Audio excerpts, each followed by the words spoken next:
Hey, stop! Tu roules sur le boulevard BD, cet album est fait pour toi. Rappelle-toi ces belles années. 1918. Célestin repart dans les tranchées. Il quitte Mathilde sur le quai de la gare et rejoint ses compagnons poilus pour regagner le front. Dans un camp comme dans l'autre, les soldats sont de la chair à canon, les victimes d'une implacable fatalité. Dieu rappelle ses ouailles sans prendre le temps de les écouter. On essaye de sauver les blessés que l'on peut, dans l'odeur âcre du sang, de la tripaille et du pu.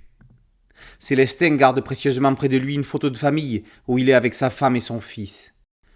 Elle lui permettra de se rappeler des belles années lorsqu'il sera grièvement blessé par un obus. Si la guerre fait sombrer les destins dans l'horreur, elle ne peut pas voler les années de bonheur vécues. C'est cela dont Célestin veut faire prendre conscience à sa famille.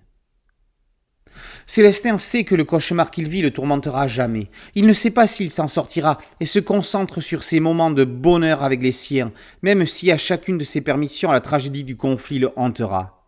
Et puis, il y a les fantômes. Il les voit, ils sont encore là, il ne cesse de le suivre. Il lui reproche de ne pas être venu les chercher, de les avoir abandonnés, d'avoir survécu. Ce sont ses camarades, moins chanceux que lui, qui ont péri sous les balles et les obus ennemis. Célestin ne veut plus entendre les cloches de la mobilisation qui ne cessent de l'appeler.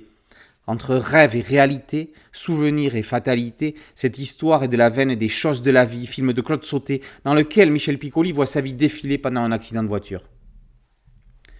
Julien Langlais signe ici son premier album. À l'origine projet de fin d'études, l'histoire a été profondément remaniée pour aboutir à l'album présenté ici. Langlais nous invite dans les tranchées, les terrifiantes tranchées, au milieu des cadavres et des gueules cassées. On est parfois perdu comme les Célestins. Langlais réussit à installer une atmosphère évanescente. Il fait de nous des témoins en immersion, plaçant le lecteur face au danger.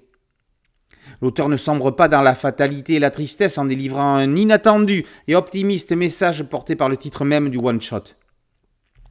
Le socle de chaque vie est posé sur les bases solides d'instants heureux partagés. Ceux qui restent doivent s'en rappeler.